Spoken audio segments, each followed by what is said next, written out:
Sokongan pengundi terhadap kepimpinan Muhyiddin Yassin merosot kepada 51% pada suku pertama tahun ini berbanding 66% pada suku kedua tahun lalu menurut satu kaji selidik bebas. Menurut kaji selidik dijalankan Auto Malaysia, pusat penyelidikan berpusat di Kuala Lumpur, hanya Perdana Menteri Perikatan Nasional itu menunjukkan kemerosotan sokongan berbanding pemimpin parti politik lain yang mempunyai tahap sokongan konsisten. Walaupun sokongan terhadap Muhyiddin semakin menurun, beliau masih kekal sebagai pemimpin mendapat sokongan tertinggi, diikuti Presiden PAS Abdul Hadi Awang dengan sokongan popular sebanyak 34%, Setiausaha Agong DAP Lim Guan Eng 30%, Presiden PKR Anwar Ibrahim 26%, Presiden Amanah Muhammad Sabu 22%, manakala Presiden UMNO Ahmad Zaid Habidi menduduki kedudukan tercorot dengan 11%. Kemerosotan sokongan pengundi terutama golongan belia terhadap kepimpinan Muhyiddin semakin jelas apabila berlaku beberapa protes dan demonstrasi di ibu negara dan Johor sejak akhir-akhir ini, antaranya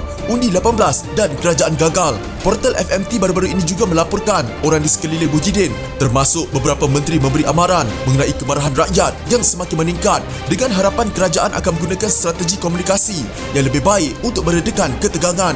Dua orang sumber dalam Parti Bersatu itu berkata kerajaan gagal berkomunikasi secara berkesan dengan rakyat bergantung hanya pada data dan bukan kisah sebenar mengenai rakyat yang menderita wabak penyakit berbahaya. Sementara itu, kajian berkenaan mendedahkan populariti bekas Perdana Menteri Najib Razak meningkat kepada 27% berbanding 21% pada suku ketiga tahun lalu. Sokongan popular Dr. Mahathir Mohamad pula terus merosot daripada 40% pada suku kedua tahun lalu kepada 33% suku pertama tahun ini. Sokongan popular kepada dua bekas Perdana Menteri adalah pada kedudukan median menurut kajian berkenaan. Kaji selidik yang dijalankan antara 26 Mac hingga 9 April itu melibatkan seramai 1,602 responden terdiri daripada 54% pengundi Melayu, 28% Cina, 11% Bumiputera Sabah dan Sarawak, manakala kaum India sebanyak 7%. Kaji selidik itu bertujuan meneliti tahap sokongan dan kecenderungan pengundi terhadap arus perkembangan politik semasa negara.